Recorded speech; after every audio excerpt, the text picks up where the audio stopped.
Celeste Morgan sat in first class, a powerful black female CEO not unfamiliar with luxury and the subtle, scrutinizing glances that came with it. She had pre-ordered her usual lobster bisque and premium steak, her go-to choice for every international flight. Everything was supposed to go as planned, but when the flight attendant returned with a forced smile and informed her that her meal was out of stock, something inside her shifted. What should have been a routine flight was about to become the spark for a confrontation far bigger than anyone on board could have imagined.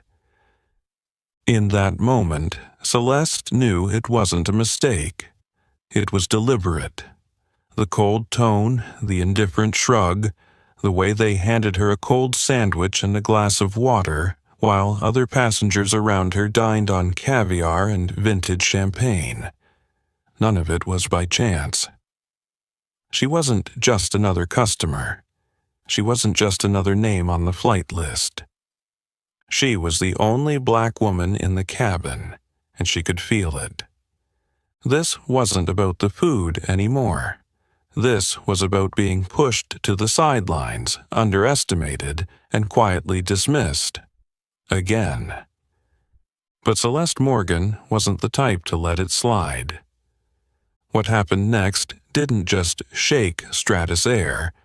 It forced an entire industry to take a long, hard look at itself. Stay tuned to see how a seemingly small act of prejudice sparked a storm that changed everything.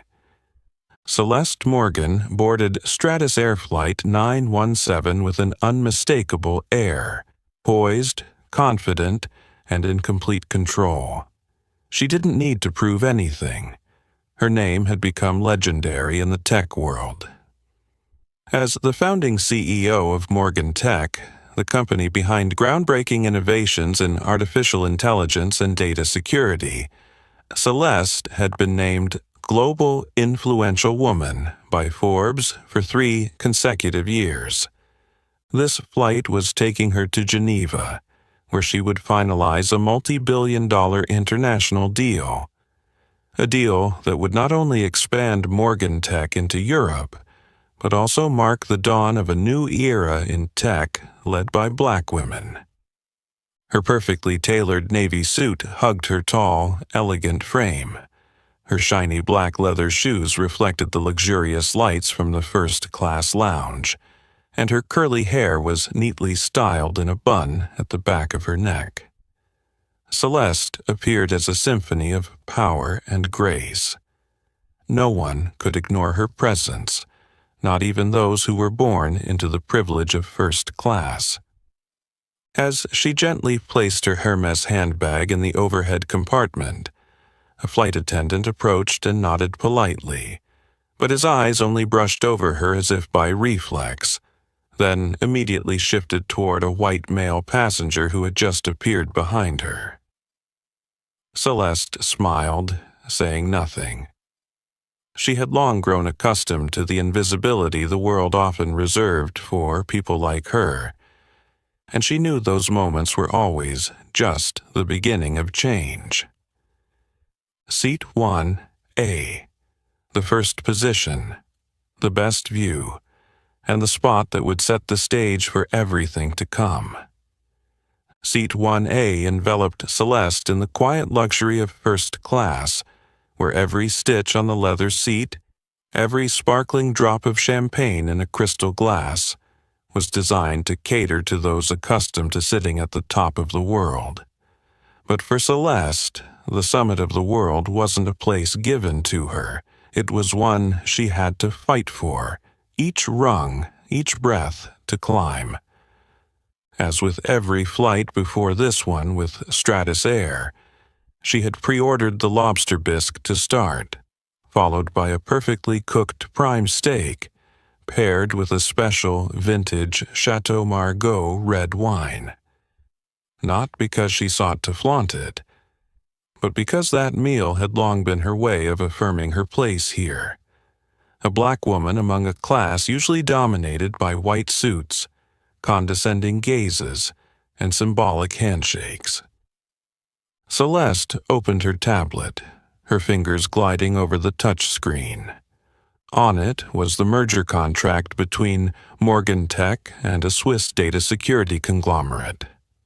This deal wasn't just about market expansion. It was a strategic play in the global competition she had been plotting for over 2 years. She didn't need to look at the menu.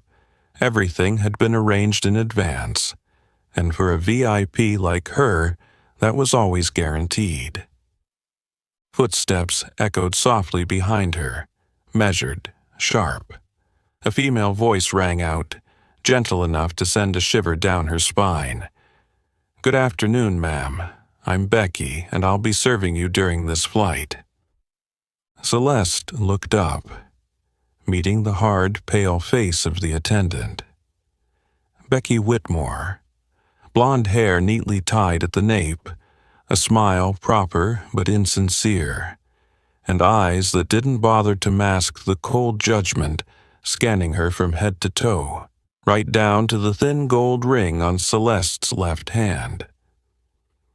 "I believe you received my reservation from last week," Celeste said softly, but firmly enough to make anyone underestimating her hesitate. Becky blinked, then gave a slight chuckle, tilting her head as if acknowledging her. "Yes, of course. We'll serve you as soon as the plane is stable." She turned away, but not before leaving behind a barely perceptible sneer. Celeste furrowed her brow. There was something in Becky's voice and footsteps that felt familiar, not because she knew this woman, but because she had encountered too many like her. The ones who were overly polite, yet always believed power came in only one skin color. Another attendant, a man named Daniel, passed by, bowing his head to greet 3 white passengers behind her, calling them by name. "Good afternoon, Mr. Radcliffe, Mr. Malcolm, and Mr. Clayton. It's a pleasure to serve you today." Laughter rose lightly from behind, the clinking of glasses. A deep voice spoke up. "Well, having caviar before takeoff like this flight's already promising." Celeste didn't turn her head. She didn't need to. But the chill running down her spine told her something. It had been a long time since she had so clearly seen the invisible line between first class and belonging. She lowered her tablet, her fingers tapping rhythmically on the armrest. Each soft tap was like the beat of an alarm for something soon to happen. And she knew, if Becky thought a meal could define who was important, this woman in seat 1A would show her exactly how wrong she was about that. Celeste Morgan gently looked up from her screen as the sound of high heels tapping lightly on the carpeted floor reached her ears. Becky Whitmore, the familiar face, with just enough makeup to appear polished, but not enough to conceal her lack of goodwill, stopped beside seat 1A, holding a food tray that wasn't even covered. "I'm sorry, ma'am, but we've run out of premium meals. We only have cold chicken sandwiches and water," Becky said, her tone devoid of any regret. Celeste narrowed her eyes and turned fully to face the attendant. "I pre-ordered last week. There's an email confirmation, booking reference, and even reminder texts from Stratus," she replied calmly, but with authority. Becky shrugged, the small notepad in her hand flapping loosely as if it were unimportant. Maybe the system wasn't updated. It happens all the time. She turned and walked away, without a single apology, not even a glance back. In that moment, within the luxurious surroundings of first class, Celeste could no longer hear the murmurs of conversation, nor could she see the soft yellow light reflecting off the wine glasses of the other passengers. Everything faded. There was only a heavy silence and the cold sandwich, which felt like a slap, denying her presence. She watched Becky's back as she walked away, the straight posture, the firm steps. That wasn't the demeanor of someone who had made a mistake. It was willful indifference. The calm apathy of someone who believed Celeste wouldn't dare speak up. And worse yet, someone who believed she didn't deserve to be treated the same as the others. Celeste's gaze swept across the cabin. The white men behind her continued to sip their champagne, chatting about the Asian market, crypto, stock strategies.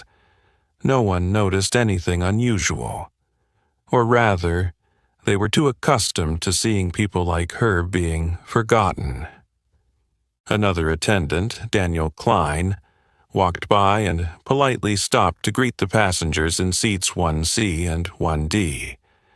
"It's a pleasure to serve you, Mr. Radcliffe, Mr. Malcolm, and Mr. Clayton on this flight today." Once again, caviar, hot towels, and champagne refills. No one said a word to Celeste. No one asked if she needed anything. No one seemed to care that she, the only black woman in the cabin, was sitting with a tray of food that felt like economy class, abandoned in a world where she should have earned her place through intelligence, hard work, and resilience. But Celeste Morgan was not the kind of woman to be pushed aside. She didn't say anything, she didn't get angry, but beneath her calm exterior, a quiet storm had begun to rise. A storm that Becky Whitmore, with all her fake politeness and dismissive glare, had no idea she had just sparked. A storm that would sweep away Stratasair's entire service culture. The faded silver tray placed before Celeste was a stark symbol of rejection. The cold chicken sandwich nestled between two thin slices of bread, wilted lettuce, a cheap napkin, and a half-filled glass of water. No silver cutlery, no cloth-lined tray, no indication that this was a meal for a first-class passenger.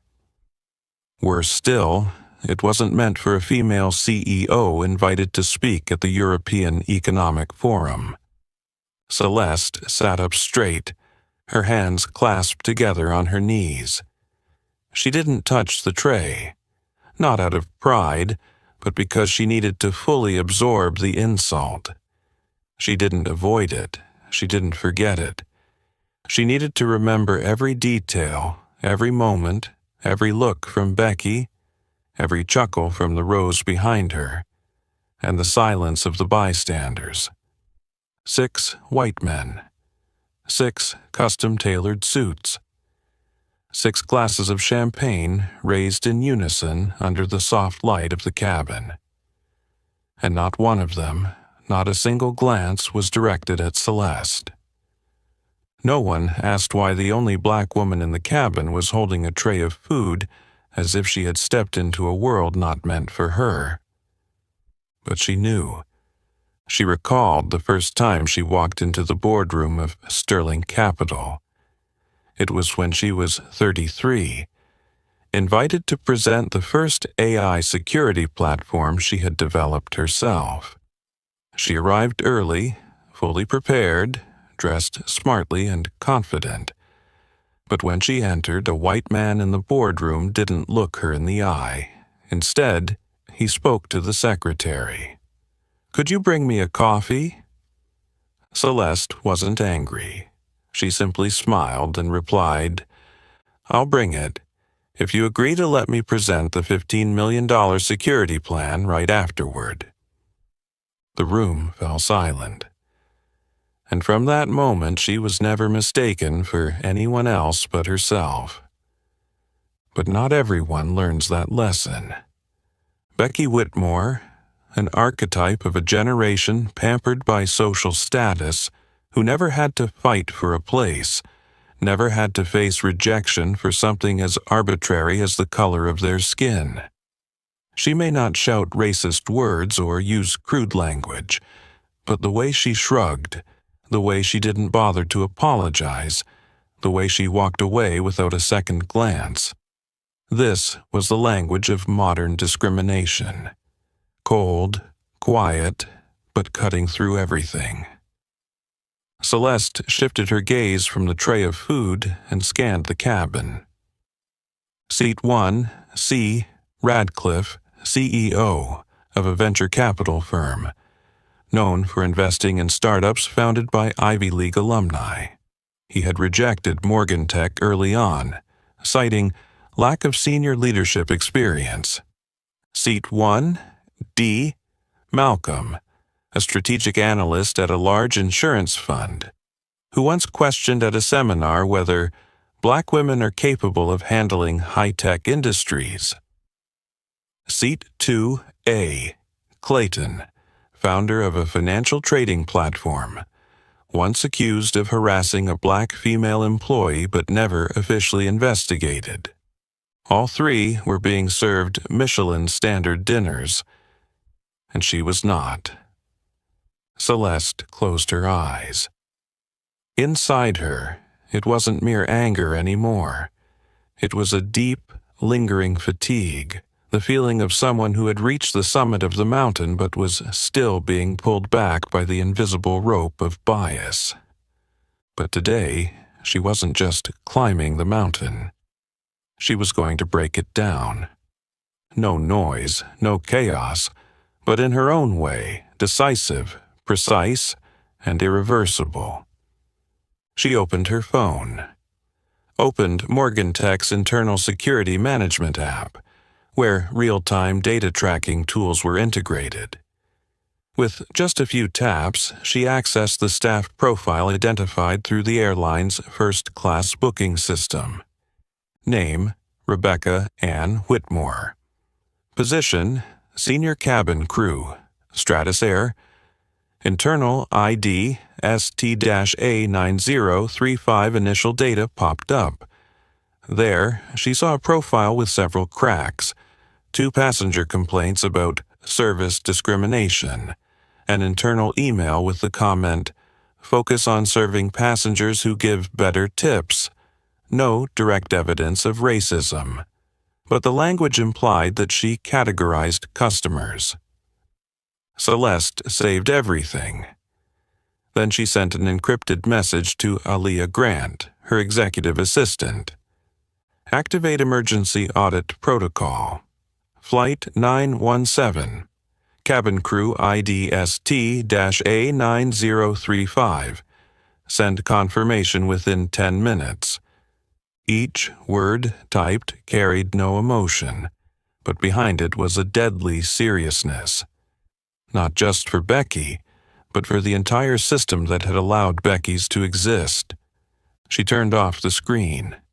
Her eyes no longer lingered on the food tray.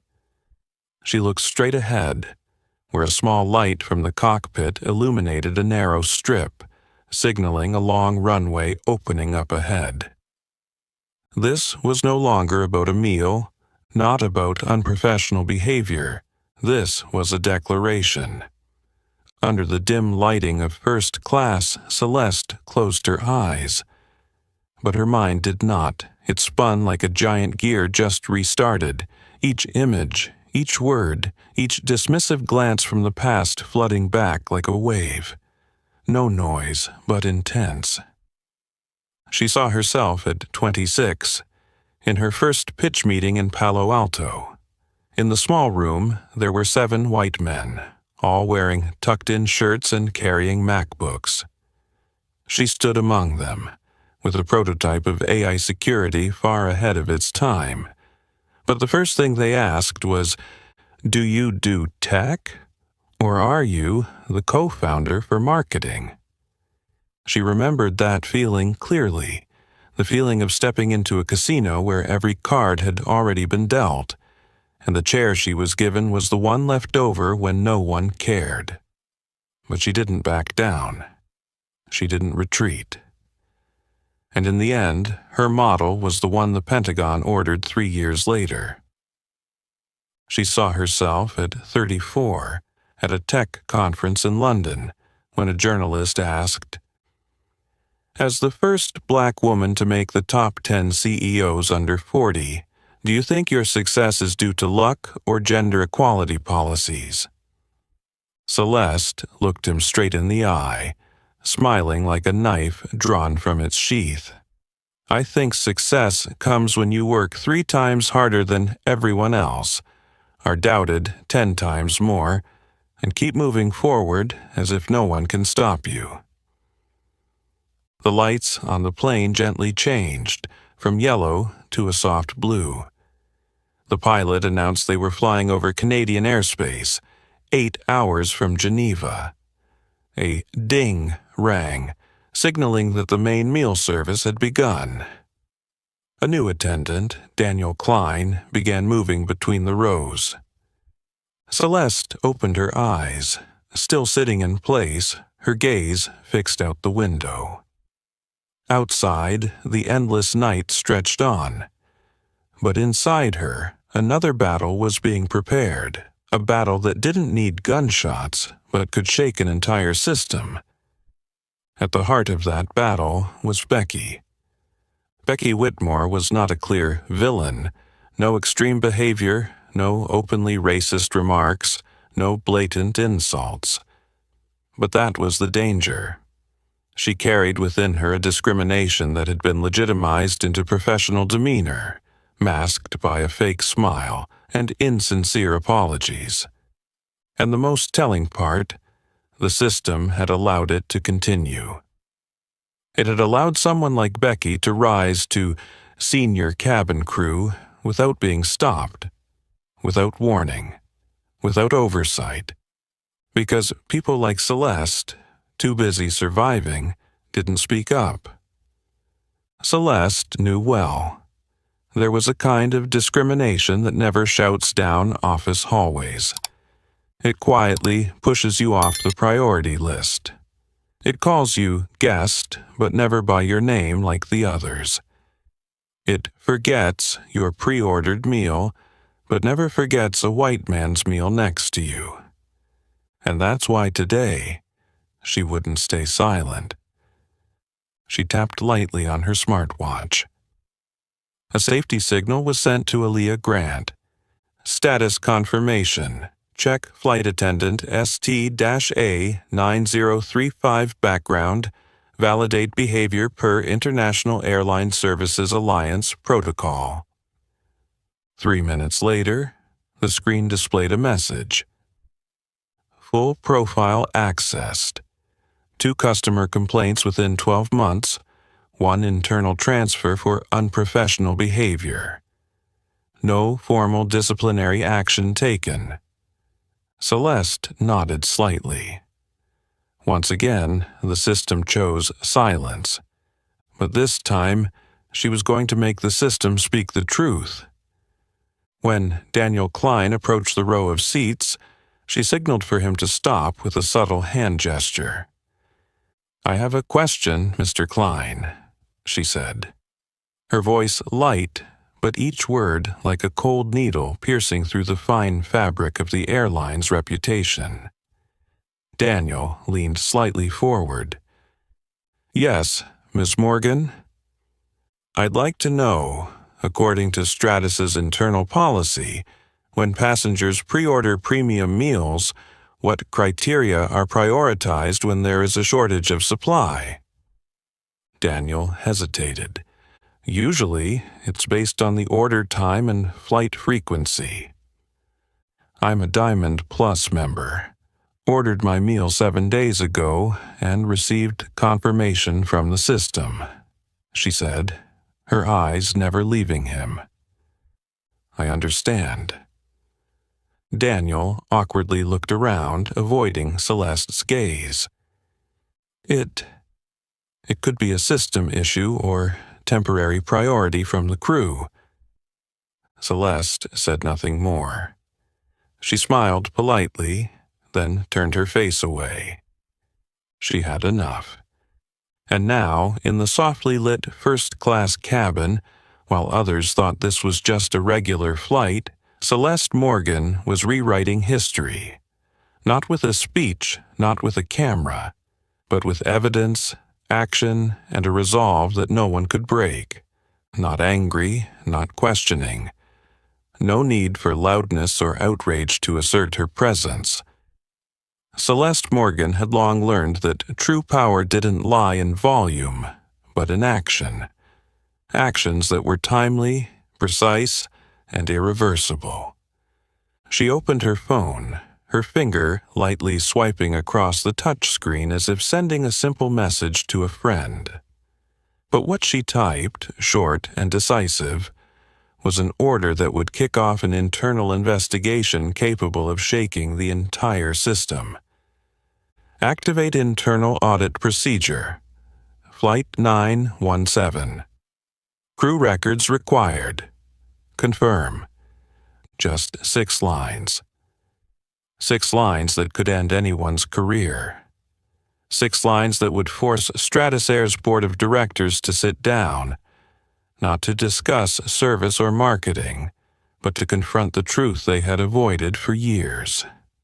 Aaliyah Grant, Celeste's senior executive assistant, was trained not only to manage tasks but also to handle crises, truly at the corporate security level. And when she received this message, Aaliyah didn't ask, what happened? Or, are you okay? She responded in the true Morgan Tech style. Received. Data retrieval in progress. Celeste tucked her phone into her jacket pocket. No words, no expression. Meanwhile, across the ocean, an entire chain of servers had been awakened. Passenger data, service logs, Stratasair employee records were being accessed, filtered and verified against the standards of one of the highest-level security systems globally. In the first-class cabin, no one knew what was happening. The laughter continued behind her. Radcliffe and Malcolm were debating European digital currency, while Clayton was on his 3rd glass of champagne. Becky Whitmore was still circulating between the rows with her professional, fake smile, continuously asking the gentlemen if they needed more hot towels. But she never looked back at Celeste, because in her mind, Celeste had already been classified unimportant. Celeste remained still, but her ears caught every detail. She noticed the way Becky smiled brightly when asking Mr. Malcolm, "Would you like to try the company's chocolate mousse?" The way she bent lower than usual when pouring wine for Mr. Radcliffe. The way she gently touched Mr. Clayton's hand when offering a toast. It was all selective, and it all pointed toward a certain type of customer, not her. 12 minutes after the first message, Celeste's watch vibrated lightly. An encrypted message was sent, accompanied by a large PDF file and 2 internal links. She opened the file, her eyes scanning the first line. Flight attendant behavior record, Rebecca Ann Whitmore, IDST-9035. Beneath it, quiet but sharp notes, May 2023, VIP passenger complaint about being served the wrong meal 3 times consecutively, signs of favoritism toward guests of the same class. August 2023, internal report on unprofessional comments in the crew break room. November 2023. Crew operations requested temporary suspension due to behavioral factors affecting service reputation. All incidents ended with one brief note. No formal disciplinary action taken. Celeste clenched her right fist, but her face remained calm. Not a hint of anger showed on her lips or eyes, just a cold confirmation she was right, and they were wrong. And worse still, they had let it continue. Becky was not just a flawed individual. She was the product of a culture that had long rationalized discrimination by excuses like overload, system error, or insufficient grounds for action. It was this culture that had created people like Becky, and today it would have to face the consequences. Celeste scrolled down the screen, switching to another attached file. This was a list of all crew members on Flight 917. She marked 3 names with high-frequency complaints, including Becky. Then she extracted a section of Stratus's internal policy. Any discriminatory or biased behavior in service, even without direct verbal evidence, if corroborated by repeated actions, will be dealt with according to industry ethical standards. She smiled, not because of triumph, but because she knew. Today, her silence was no longer weakness. It was power. She pressed the send button to send the summary report with an investigation request to the CEO of Stratus Air, while CCing 3 legal advisors she had previously worked with on discrimination lawsuits. No calls needed, no press conferences, no social media, just one line. Request internal investigation into Flight 917 crew. Urgent. Then she folded her phone, closed her eyes, and leaned her head back against the soft leather seat. The sky outside remained calm, but under those clouds a storm was forming, and Celeste Morgan was the eye of the storm. As Celeste Morgan rested her head against the soft leather seat of 1A, her eyes half closed under the gentle cabin lights. Halfway around the world, another woman was shaking the foundation of the home front with a data processing speed that would make any cybersecurity expert take notice.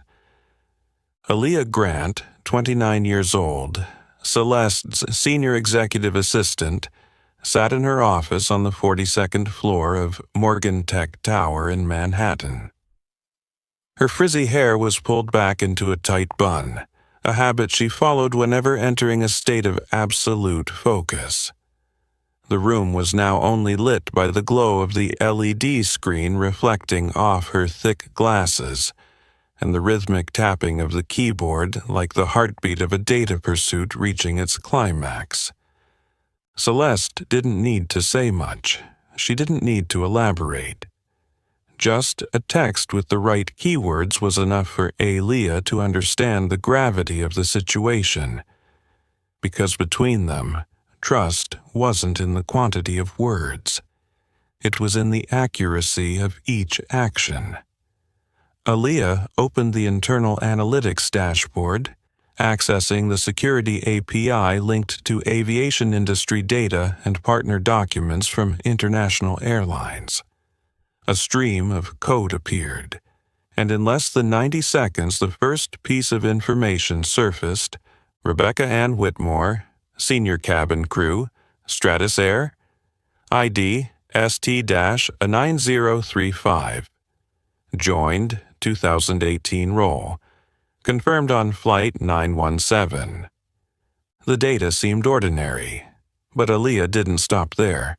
She opened additional customer feedback files, analyzing the history of complaints from flights involving Becky over the past 3 years. And then, the suspicious pieces began to surface. February 2022. A black first-class passenger was denied their pre-ordered wine, with no clear reason given. September 2022. 2 Asian passengers reported being served after all other passengers, despite boarding earlier. March 2023. An Indian female entrepreneur was ignored after pressing the call button 3 times on Flight 803. None of these reports led to any disciplinary action. The system recorded the familiar excuse: insufficient evidence to process violation. Aaliyah furrowed her brow. She knew too well how these kinds of records were blurred. People like Becky knew how to maneuver around the boundaries of the rules. No shouting, no direct insults. She simply didn't engage with those she didn't deem worthy. and the system had allowed her to exist this way for nearly 6 years. Aaliyah opened the internal cross-referencing tool with Morgan Tech's behavioral recognition system, an exclusive tool developed by herself and Celeste, designed to analyze bias patterns from tone, facial expressions, response times, and interaction levels with different customer groups. The results made her smirk, not a smile, but a reflex of professional disdain. Bias interaction. Index 87.4%. Repeated bias behavior towards non-white customers. 15 times 36 flights recorded. Warning: high organizational culture risk. Recommend deeper investigation. Aaliyah marked all the data points, created a PDF report with encrypted validation, and linked it to the internal evidence library. She sent the report to the command-level review inbox, the channel reserved for serious cases affecting strategic partners or brand reputation. She attached a note: Systemic discriminatory behavior, Flight 917 crew, sent per Celeste Morgan's request. Activate organizational culture investigation. At the same time, Aaliyah sent copies to 3 senior executives at Stratus Air, including CEO Charles Edmonds, a former ally of Morgan Tech in technology collaborations. She knew Edmonds wouldn't ignore anything from Celeste, not only because of respect but because he understood when Celeste Morgan decided to take action, it wasn't for retaliation. It was because the system needed to change. Less than 5 minutes later, Aaliyah's screen lit up with a confirmation notification. Investigation order has been issued. HR and legal team will be at the destination to conduct immediate evaluation. Thank you for bringing this to light.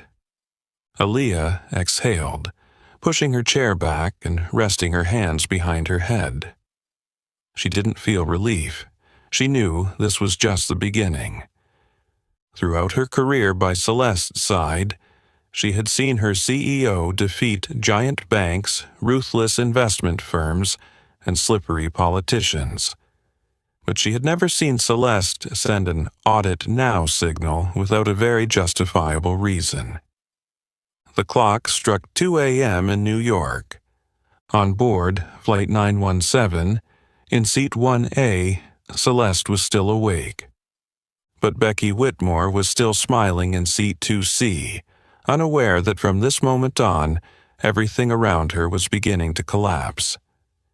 Celeste nodded slightly, her gaze as cold as steel, but her voice remained the calm tone of a leader who was all too familiar with confronting decaying systems. There was no need to make a scene in midair. She knew everything necessary had already been sent. Now, every word she spoke was just to reaffirm. There was no escape for the other side. She pressed the call button. A soft ting rang out, so quiet that no one noticed, but enough for a middle-aged attendant with a lean frame and neatly combed salt-and-pepper hair to approach. Daniel Klein, according to the name tag on his chest. His steps hesitated slightly as he neared Seat 1A, his eyes briefly wary, as if his instincts had warned him that this woman was unlike the usual passengers. "I'd like to ask again about the pre-ordered meal," Celeste said, her voice low and steady, but carrying the pressure of someone who wouldn't accept an easy answer. Daniel stood straight, his hand lightly resting on the serving tray. "Yes, ma'am, Celeste cut him off, not raising her voice, but it was sharp like a slice. "I heard Ms. Whitmore talk about prioritizing passengers. What did she mean by that?" Daniel was speechless. His eyes scanned around, as though searching for an escape from what seemed like an innocuous question. But he understood. This wasn't a question about the meal. This was a language trap, a statement that would be remembered, and could potentially be used before an investigative panel. "I think that was a communication misunderstanding," he stammered. "We don't have a policy of discrimination. We just take into account some factors like order timing and food availability." Celeste tilted her head, her eyes as sharp as a razor. "I'm a Diamond Plus member. Ordered my meal 7 days ago, with email confirmation and a booking reference. In this cabin, I'm the only one not served a premium meal. Yet Ms. Whitmore talks about prioritizing guests. If it's not discrimination, then what is it?" Daniel went silent. A bead of sweat formed on his temple even though the cabin was cool. He wasn't foolish enough to outright deny it, but he wasn't brave enough to face it head-on. Celeste smiled, an apple-slicing grin, sharp and deliberate. "No need to answer. I understand now." He lowered his head slightly and turned to walk away, his steps quicker than usual, like a fox escaping the spotlight of an interrogation. But he didn't know. Celeste didn't need his answer to use as evidence. She already had everything she needed. She opened her smartwatch again, glancing over the update from Aaliyah. "Investigation order approved by Stratus CEO. HR and legal team will be at Geneva upon landing. Command code Redline 917. Redline 917. An internal code for incidents that could harm brand reputation at the strategic level. By protocol, this meant the entire crew would be monitored as soon as they left the cabin. All cabin recordings for the flight would be stored and reviewed. An emergency meeting would be held immediately upon landing with HR, legal, and regional managers. Individuals involved would be temporarily suspended from service within 24 hours. And Celeste knew, after she hit send on the first report, everything was set in motion like a domino chain that no one could stop. In the back cabin, Becky was still chatting with Mr. Radcliffe. Each step she took between the rows was an unconscious act of providing more evidence for customer discrimination. She didn't know that her behavior, interactions, and even tone of voice were being recorded by the AI system from the cabin cameras, which Morgantech had temporary access to from its partner to protect the interests of VIP passengers. Celeste exhaled, lightly, but not softly. This was why she hadn't confronted Becky when she was humiliated. She didn't need a confrontation, she needed the collapse. On her tablet, she opened her own profile in the Stratus Air Partner system. Everything checked out. Diamond Plus member for 10 consecutive years. Average of 12 first-class flights per year. One of 50 VIP customers invited to provide the service feedback last year. She marked everything. A complete, logical, airtight set. No emotions, no gaps. Celeste wasn't acting out of personal pride. She knew, if she didn't respond, Becky would continue to exist. And people like her, Black women, founders, entrepreneurs, would always be the ones who are forgotten. She couldn't allow that to happen again. Not when she was sitting in seat 1A, a seat she had earned through youth, through years of rejection, being sidelined, and finally, winning it back with her talent and unwavering resolve. The plane gently shook as the pilot announced they were preparing to descend. Becky passed by again. Her eyes slid over Celeste, still indifferent. Still the way she looked through others without stopping. Still the silent contempt that Celeste had become all too familiar with throughout her career. But this time, that silence would be forced to speak. As the plane touched down, the screeching sound of the tires against the runway resonated through the cabin like a silent signal. Everything from this moment on would be different. Celeste Morgan opened her eyes as she felt the plane descending, her head tilting slightly as if measuring the movement of the air. But in reality, she was listening. Listening for the small sounds that only those who had survived billion-dollar negotiations could discern. The squeal of the wheels, the soft sigh of relief from the passengers, the hurried footsteps of the crew. She didn't rush to unbuckle her seatbelt. Her smartwatch had vibrated twice in less than a minute, notifying her that every link in the chain was ready.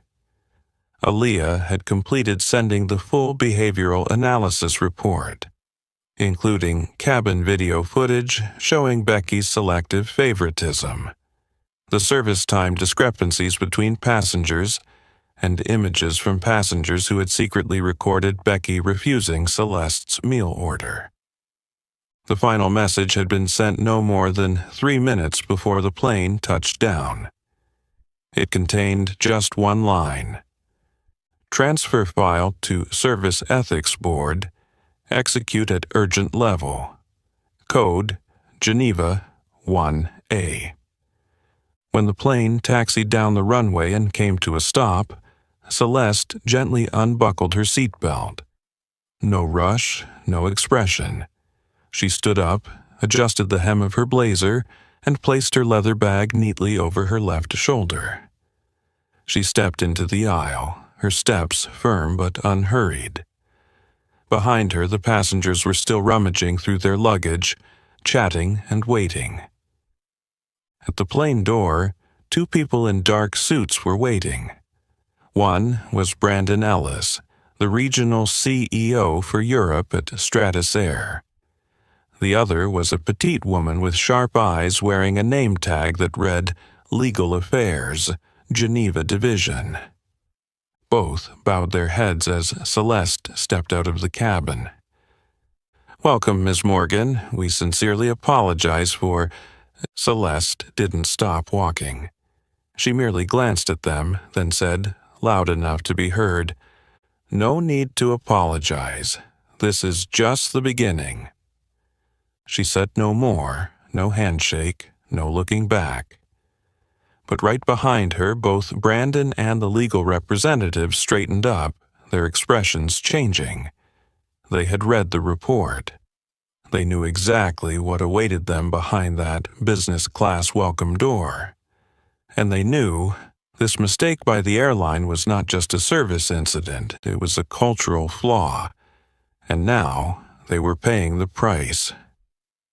At the same time, the cabin crew began to exit the plane via the rear exit, as usual.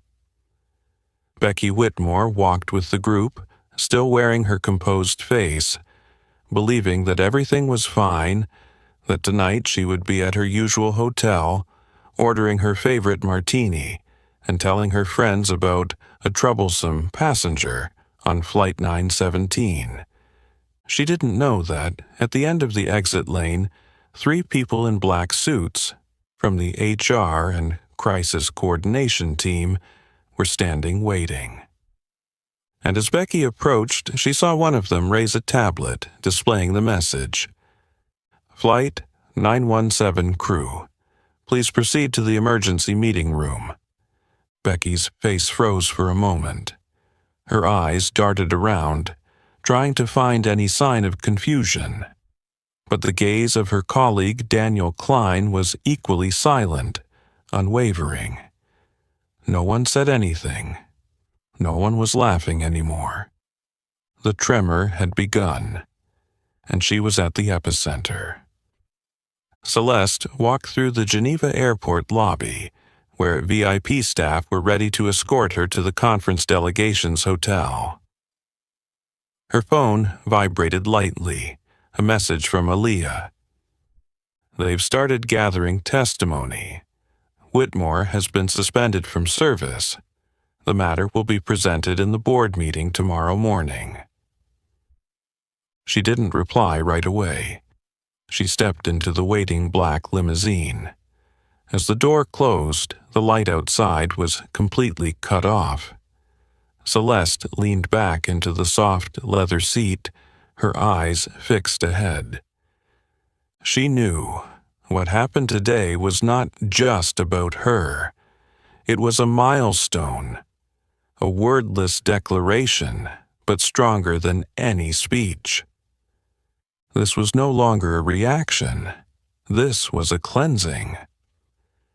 As Celeste's limousine disappeared from the airport gates, a series of red-flagged emails with the subject line, "Urgent, Incident, Flight 917, Immediate Board Review Required," simultaneously appeared on the screens of the Stratus Air leadership at their headquarters in Geneva. An emergency meeting was called within 30 minutes. All regional executives, legal advisors, customer service directors, and the head of the cabin crew management department were required to attend. The meeting notice came with a brief appendix, "Complainant, Celeste Morgan, CEO, Morgan Tech." The moment that name appeared, the atmosphere in the conference room seemed to thicken. Celeste Morgan. Not just a CEO, not just a VIP customer, but someone who stood at the forefront of a series of global reforms regarding digital equity and fairness in high-end service industries. A woman once listed by Time as one of the people changing corporate culture in the 21st century. And now, she was at the center of an incident that Stratus's system had allowed to occur, right in seat 1A. Charles Edmonds, the current CEO of Stratus, known for his reformist thinking and commitment to transparency, sat quietly at the head of the table. In front of him was a thick printout of 23 pages. Behavioral Discrimination Report on Flight 917. Emergency Situation under the Global Service Ethics Code. All eyes turned to the screen as Aaliyah Grant, invited by Morgan Tech, joined the meeting through a secure system from New York. "I won't be long," Aaliyah began. Her eyes locked directly on the camera, her voice sharp but not angry. "We're not looking for an apology. Morgan Tech doesn't need empty promises. We need action. We need confirmation that your system does not tolerate subtle discriminatory behavior. No excuses, no avoidance." She paused, scanning the expressions of several people in the room. Then she projected a video clip from the passenger cabin camera. Becky Whitmore, holding a tray, responding to Celeste with a tone that lacked any respect. Maybe it didn't go into the system. Happens all the time. Next came a table comparing service times between first-class passengers. White passengers. Average response time, 42 seconds. Celeste Morgan, 6 minutes, 11 seconds. Meal, rejected without reason. A seasoned service advisor furrowed his brow and turned to Edmonds. "We can't cover this up." "We won't," Edmonds replied firmly. Not because he was pressured by Celeste's name, but because he realized this was no longer a personal issue. The service system that Stratus Air had once prided itself on, service for the elite, was now exposed in an entirely different light.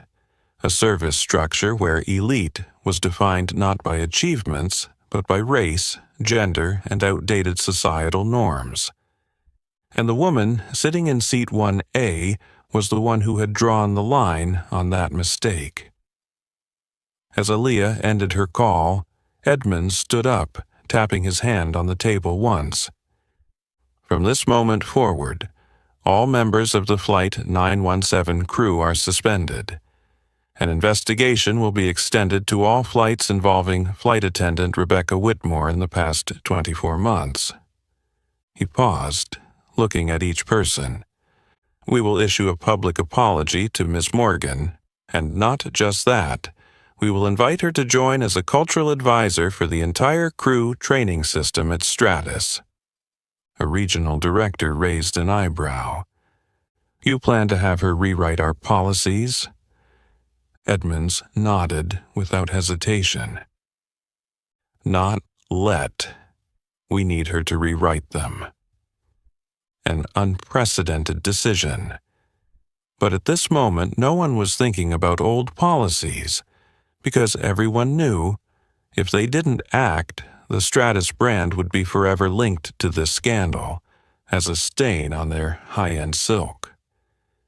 In Geneva, Celeste sat in her hotel room overlooking Lake Léman. On the table in front of her was a steaming cup of herbal tea, and an email had just been opened.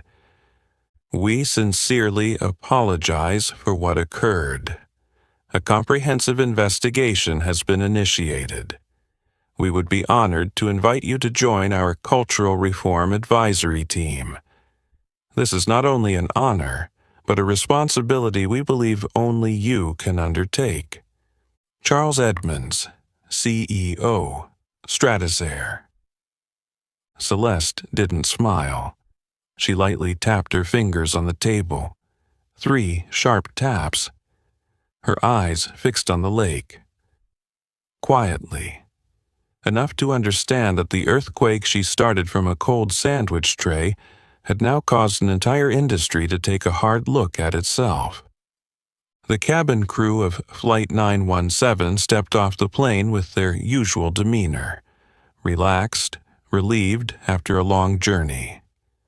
Becky Whitmore led the group as usual, her high heels tapping lightly against the terminal floor, her blonde hair still neatly tied up, and a smile on her face that looked more like a mask worn too long to distinguish the real from the fake.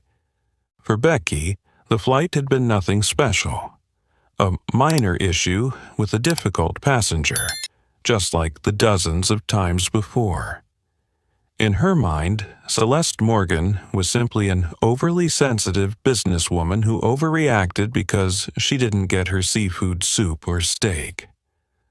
Making a fuss over a sandwich tray, what a drag, Becky thought to herself. But as they passed through the door leading to the crew exit, no one in the group was smiling anymore. It wasn't a red carpet waiting for them. It was a line of people standing in wait.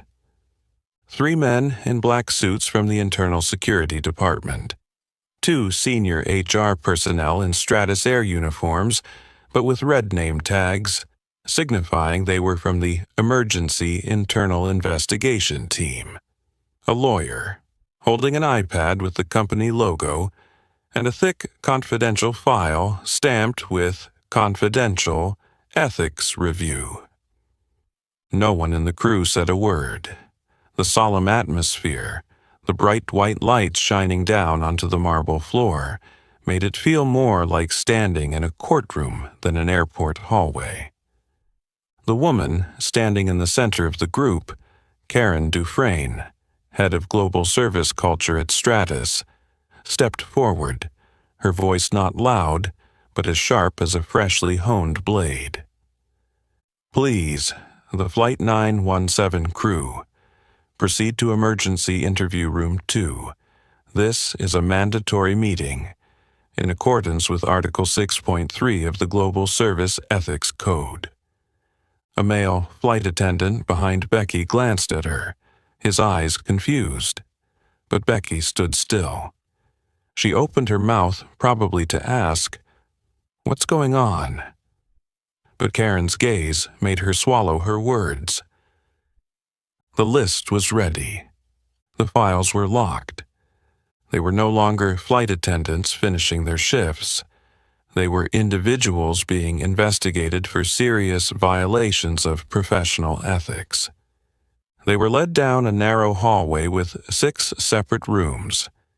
Each person had a room to themselves. No phones were allowed, no assistants present. Each room had a camera recording, a senior staff member, and a lawyer observing. Becky sat in the chair, her back straight, trying to stay calm, but inside she could feel the turmoil beginning. The woman sitting opposite her opened a file, her eyes never leaving the lines. "Ms. Whitmore, we will ask you a few questions based on your service data for Flight 917, as well as prior flights in the past 24 months. This interview is being recorded and may be used as evidence in internal disciplinary procedures, including immediate dismissal if any violations are substantiated." Becky swallowed hard. Her lips felt dry. The investigator opened the tablet. A video played. It was the moment she had told Celeste Morgan. Maybe it didn't go into the system. Happens all the time. Celeste's gaze in the video wasn't angry. It was unnervingly calm. "Do you remember this situation?" I just... "Can you explain why 5 other passengers received their pre-ordered meals, but the guest in 1A did not?" "I think maybe the system malfunctioned. We've checked. The system confirmed the order from 7 days ago and internal confirmation at boarding. Would you like to add anything?" Becky could no longer respond. Her eyes began to panic. She was facing something she never thought would happen to her, the real consequences. Every time she denied a meal, every shrug, every unkind word had been recorded. Not on paper, but through behavior, through eyes, through cameras, through the countless invisible gazes that had grown tired of enduring. And this time, the person in 1A wasn't silent like the others before. At Stratus Geneva headquarters, Charles Edmonds sat alone in meeting room 1. On the table in front of him were 3 reports just submitted from the preliminary investigation team. Each had a brief title: Rebecca Whitmore, Proposal for Indefinite Suspension. Systemic Bias, Proposal for Comprehensive Training Reform. Official Proposal: Appoint Celeste Morgan as Independent Advisor for Diversity and a Service Culture... Edmonds didn't need to read them again. He knew. An era at Stratus had come to an end. Not because the media uncovered it, not because customers were outraged, but because a woman stepped off from seat 1A with the calm of someone who understands that justice doesn't need to shout to be heard. That very afternoon, an internal memo was sent to all Stratus Air employees across international branches. The subject line was bolded and tagged, "Urgency, Priority Response Required." Immediate suspension of employee, Becky Whitmore, initiating comprehensive training system reform.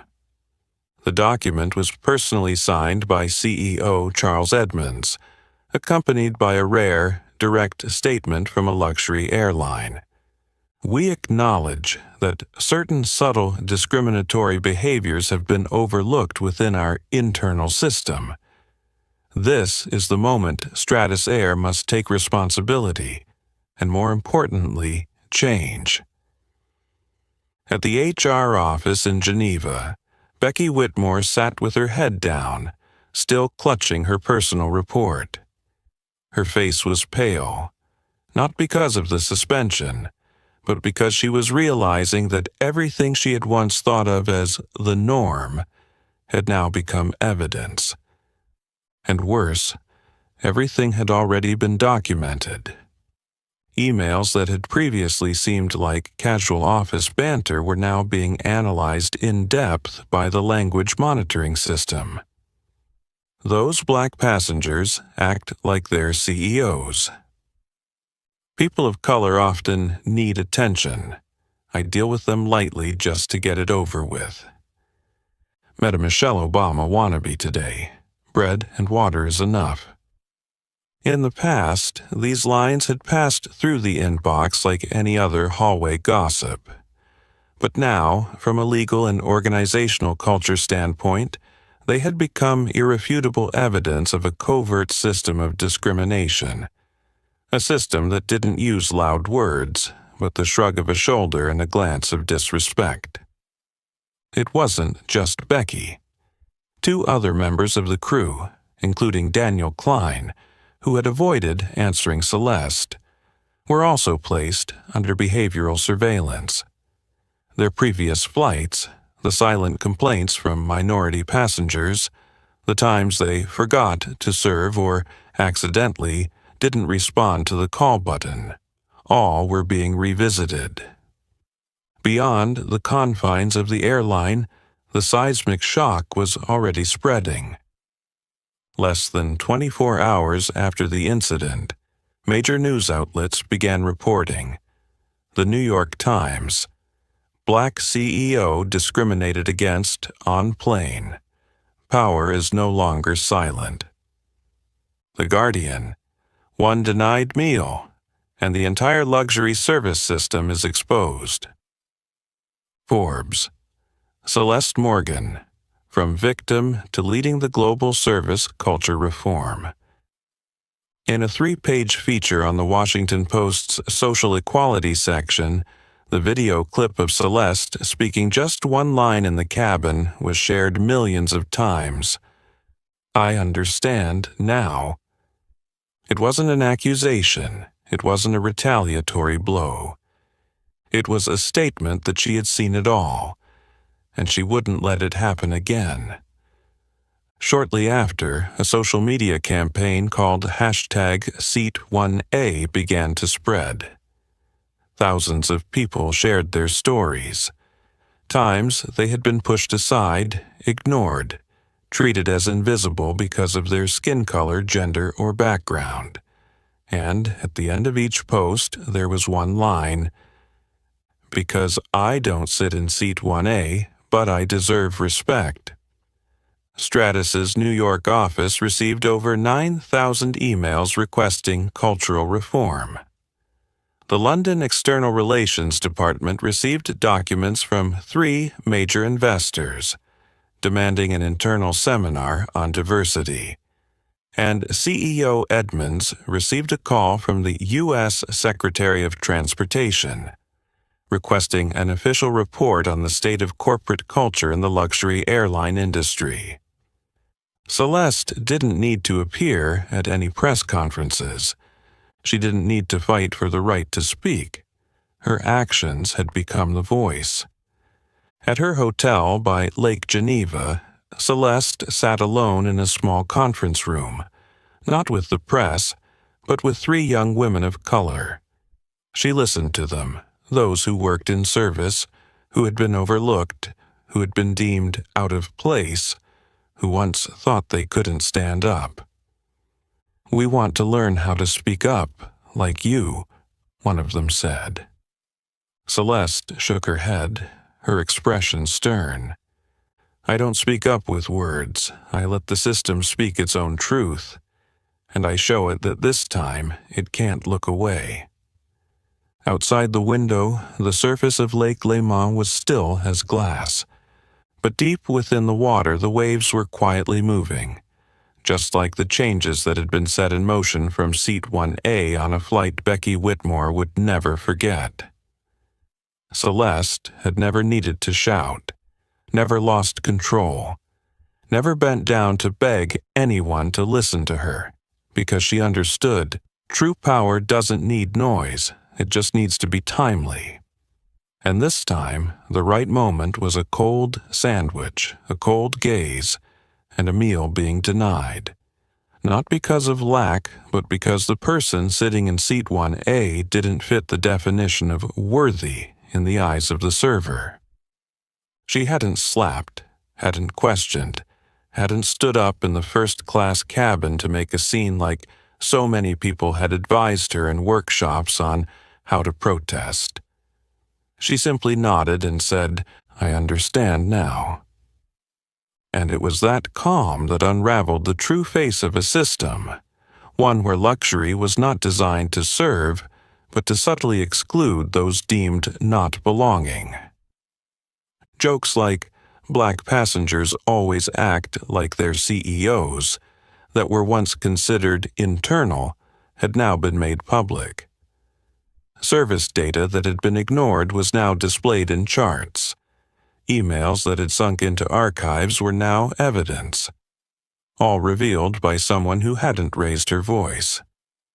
3 days after the incident, Stratus Air held a press conference in Geneva, attended by dozens of major media outlets. For the first time in the company's history, they invited a guest who wasn't from the leadership team to speak, Celeste Morgan. She stepped onto the stage in an ivory white suit, no glitter, no logo, just a small blackbird-shaped pin on her collar, symbolizing the Seat 1A coalition she had founded with African female leaders to advocate for fairness in luxury services.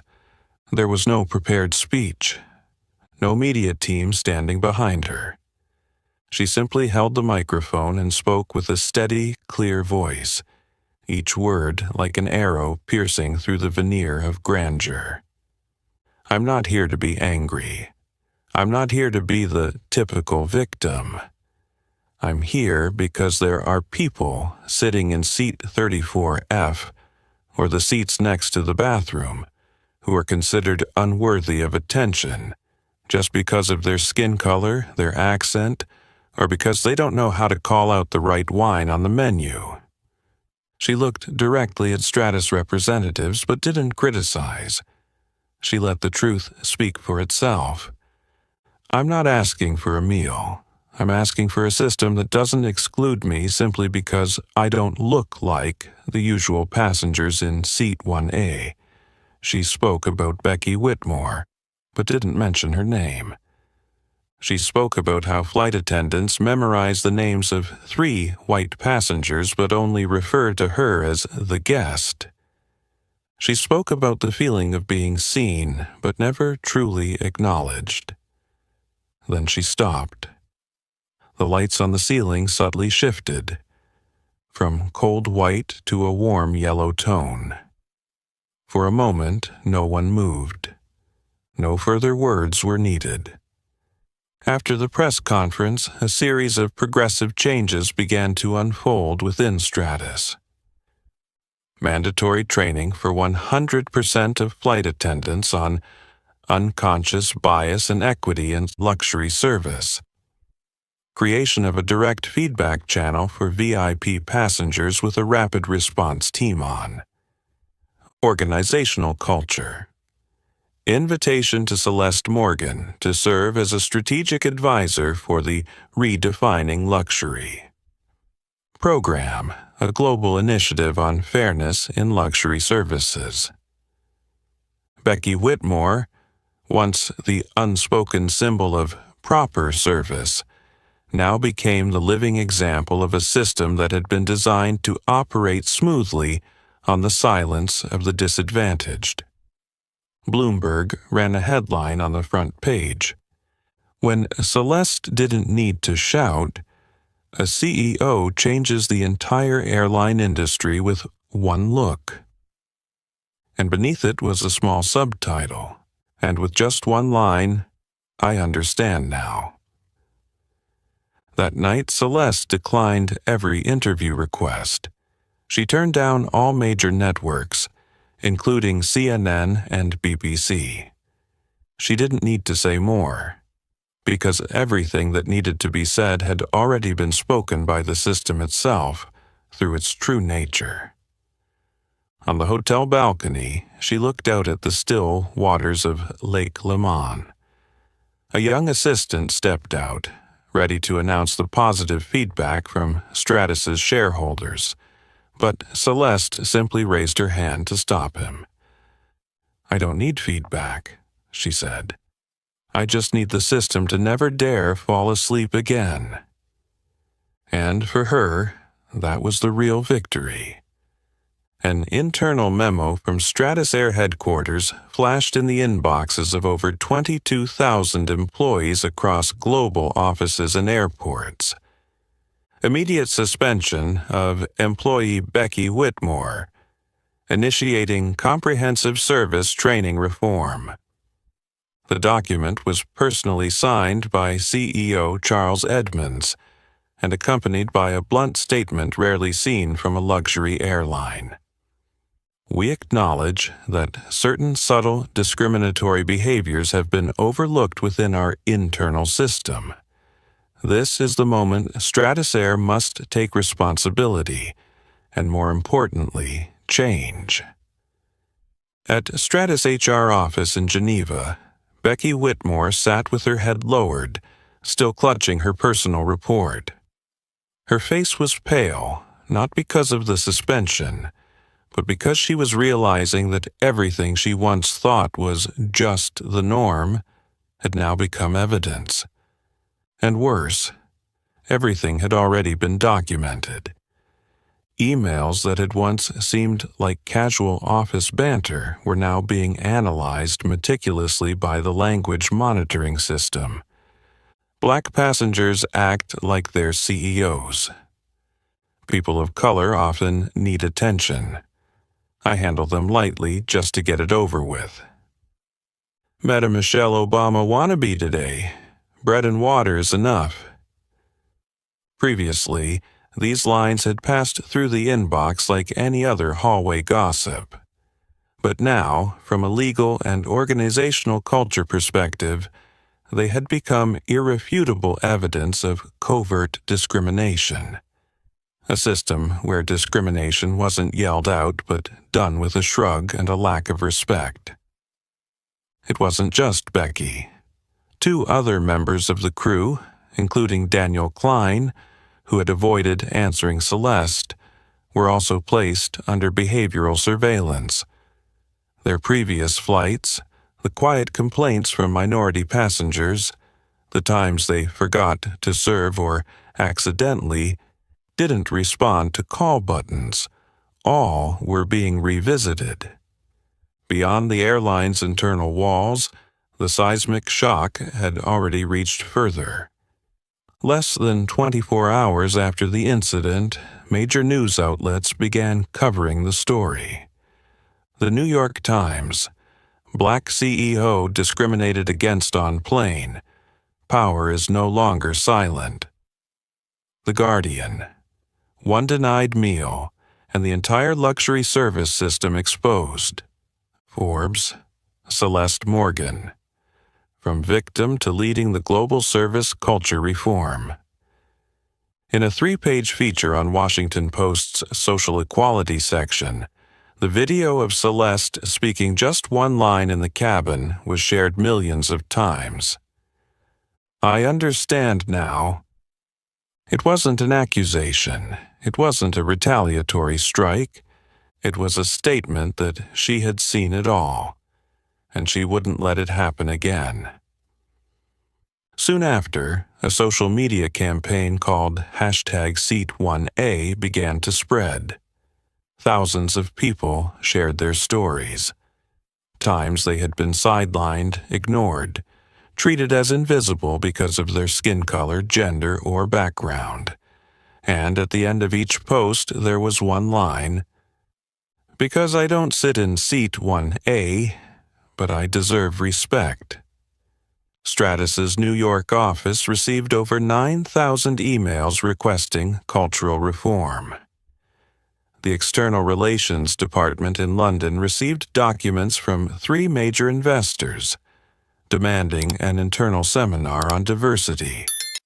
And CEO Edmonds received a call from the U.S. Secretary of Transportation, requesting an official report on the state of corporate culture in the luxury airline industry. Celeste didn't need to appear at any press conferences. She didn't need to fight for the right to speak. Her actions had become the voice. At her hotel by Lake Geneva, Celeste sat alone in a small conference room. Not with the media, but with 3 young women of color. She listened to them, those who worked in service, who had been overlooked, who had been deemed out of place, who once thought they couldn't stand up. "We want to learn how to speak up, like you," one of them said. Celeste shook her head, her expression stern. "I don't speak up with words. I let the system speak its own truth, and I show it that this time it can't look away." Outside the window, the surface of Lake Léman was still as glass, but deep within the water, the waves were quietly moving. Just like the changes that had been set in motion from Seat 1A on a flight Becky Whitmore would never forget. When Stratus Air officially announced the Reform First Class Culture Program, comprehensive, mandatory reform of the first-class service culture with no exceptions, Celeste Morgan had left Geneva 3 days earlier, returning to the U.S. in silence. No press conference, no closing speech, no round of accolades. She didn't need any of that. She had never needed the spotlight to prove her presence. What she left behind wasn't on the front page of newspapers or compliments from fellow CEOs. She left behind a new standard. True power doesn't need to raise its voice. It just needs the right action at the right time. A seemingly small action, pressing the call button, asking about the denied meal, sending a message to her assistant, had forced an entire system to bow its head and correct itself. The behavior that others would call sensitive or overreacting was actually the beginning of a silent revolution in the luxury service industry. And from that day on, when a black passenger, whether a business person, artist, activist, or a single mother flying first class for the first time, boards a plane, they would no longer be seen as a stranger in a world designed not for them. Because no one would know who was sitting in seat 1A. It could be a CEO, an investor, a global tech platform founder, or perhaps simply someone with enough strength not to bow down to discrimination, even when it's hidden beneath a pristine white towel and a standard service smile. At the Morgan Tech office on a weekend afternoon, Celeste sat handwriting a letter, something rare in the age of digital communication. She used blue ink, crisp white paper, and handwriting as neat as the strategic thinking that made her famous. The letter wasn't addressed to Stratus's CEO. It wasn't for the board of directors, not for the media. It was for a 16-year-old girl in Florida who had written to her after reading the Forbes article, saying she had been told by her career counselor, "Someone like you should probably stick to the service industry. High tech is beyond you." In the letter, Celeste wrote, "People will think you don't deserve positions they've never seen someone like you in. Don't be angry about that. Just remember, you don't need to make a scene to prove yourself. You just need to show up at the right time and never walk away." And at the end, she wrote the last line. "P.S. Don't forget, you have the right to sit in seat 1A. If they say no, ask them who this system is designed for." Months later, at an international conference on fairness in service industries, a video clip was shown as an introduction. The image of Celeste sitting in first class in front of a cold sandwich tray. No dialogue, just soft background music. The clip was recreated from the passenger camera's perspective. the very clip that had been shared more than 20 million times with the hashtag #seat1A. Everyone in the room, from hotel chain managers to airline executives, sat in silence. And they understood the issue was never about the food. It was about the service attitude built on prejudice. It was the absence of resistance in the past. And it was the timely presence of a woman they had once overlooked. Celeste boarded the plane for a new business trip that fall, this time from Atlanta to Cape Town, as an honored speaker at the Global Leadership Forum. She didn't request any special privileges, didn't mention her name to the ground staff. But when she entered first class, she noticed something she had never seen before. A small nameplate, placed in front of seat 1A, with the simple inscription, "Reserved Seat of Change." And at the bottom, 3 words, "We remember you." Celeste smiled lightly. No words needed. She sat down, fastened her seatbelt. The plane began to taxi. The sky was still blue, but now it was wider, because there was room for those who were once seen as not belonging. A denied meal, a cold gaze. An action that seemed small had uncovered an entire system of discrimination hidden behind the polished veneer of luxury. Celeste Morgan didn't shout, didn't demand, didn't seek revenge. She simply and quietly made an empire reflect on itself, and from that moment change forever.